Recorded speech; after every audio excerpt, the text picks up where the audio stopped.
Всем привет! Совет Федерации поддержал идею повышения утилизбора на автомобили. Однако в Верхней Палате парламента предложили индексировать его только на те машины, которые будут перепроданы в течение 3 лет после ввоза. Об этом заявила спикер Совпреда Валентина Матвиенко на встрече с премьер-министром Российской Федерации Михаилом Мишустиным. Мишустин ответил, что правительство в ближайшее время рассмотрит вопросы по утилю. То есть этими словами они расписались и признались, что утилизбор – это вид налога и способ оградить местных производителей, а не защита природы или еще пойми чего. У нас остался один производитель – АвтоВАЗ. Утилизбор выполняет роль барьера от импорта, но платится за все автомобили, и ввезенные, и выпущенные в Российской Федерации. Базовая ставка сбора для легковушек составляет 20 тысяч рублей. Она умножается на коэффициент в зависимости от объема двигателя. На самую популярную категорию автомобилей с двигателем 1-2 тысячи кубических сантиметров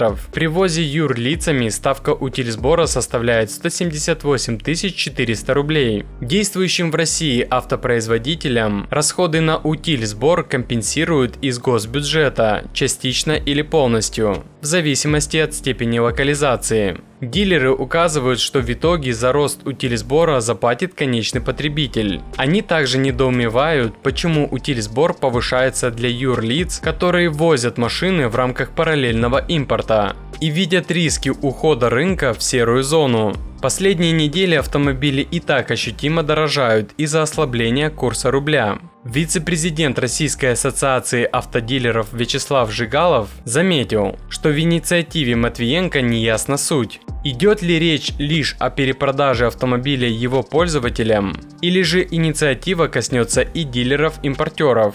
Все-таки если импортер вез автомобиль, то речь идет о товаре. Он же не конечный пользователь, и это не должно касаться автобизнеса, заявил Жигалов. Ну а если вы планируете купить новый автомобиль, то самый выгодный способ – это зайти на автоспот.ру. Ведь только тут собраны все предложения на автомобили от официальных дилеров, причем указываются и скидки. Возьмем для примера китайские автомобили. Тут встречаются скидки от 50 до 100 тысяч рублей на покупку за наличные. Если в вашем городе таких скидок нет, посмотрите, к примеру, Питер. Там прям предложения очень хороши. И так по каждой марке и модели. Остается лишь выбрать машину и оставить заявку для бронирования. Заходите на Автоспот, ссылка в описании. Получается, Совет Федерации поддержал сбор за то, чего нет. По данным ФТС, с 2021 по нынешний момент импорт БУ легковых авто вырос с 10 тысяч в месяц до 37 тысяч.